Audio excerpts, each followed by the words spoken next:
Welcome to Yay or Nay Movie Reviews, and I am your host, Eddie Shepard, and this is my movie review of the film Dunkirk, made by Christopher Nolan, and stars Tom Hardy, Kenneth Branagh, Mark Rylance, and Cillian Murphy.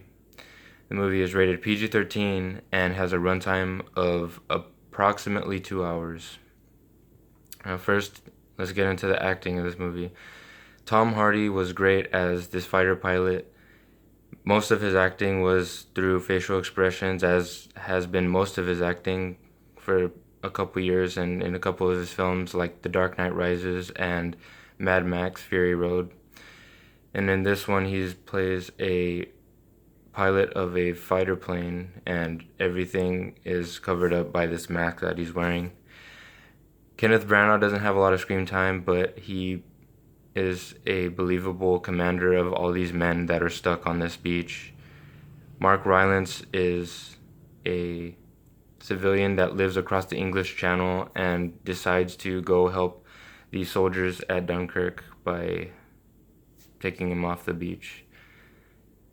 And Cillian Murphy is a shell-shocked or soldier who has PTSD, and he portrays what shell shock or PTSD is very well. I thought he went crazy whenever planes flew overhead or the thought of going back to the war came up. And onto the directing.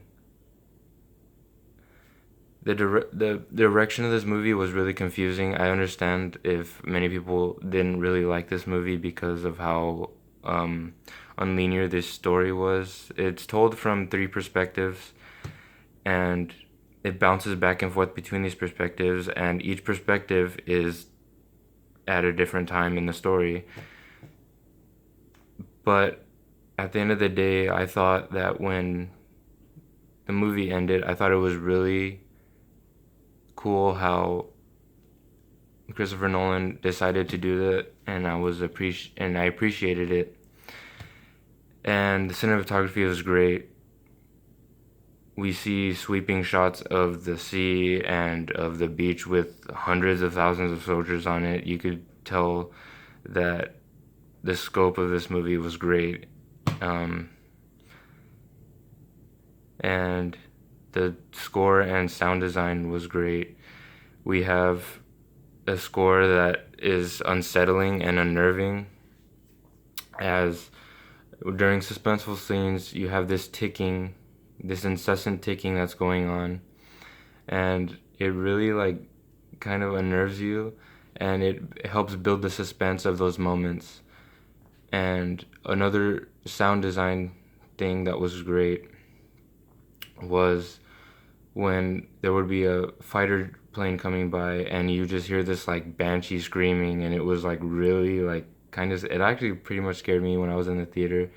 I found myself digging into the seat, and almost covering my ears because of it. It was actually really loud, and the bullet noises and guns firing from the fighter planes was pretty nice too. The sound of that sounded realistic, and the set design of this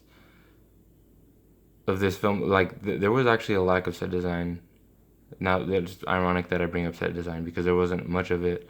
The only set designs I'd say there were when ships were sinking, and that's about it. And everything else was the beach, which you don't have to design, and the ocean you don't really have to design. There's just the sailing boat that you were on the ocean most of the time, and then the bridge. But other than that, there was only about that one setup that was with the sinking ships. And this movie is not your typical war film. It isn't bloody like Saving Private Ryan. It's not 2.5, 3 hours long. It has a shorter runtime, so you don't have to sit through all this crap. And I thought that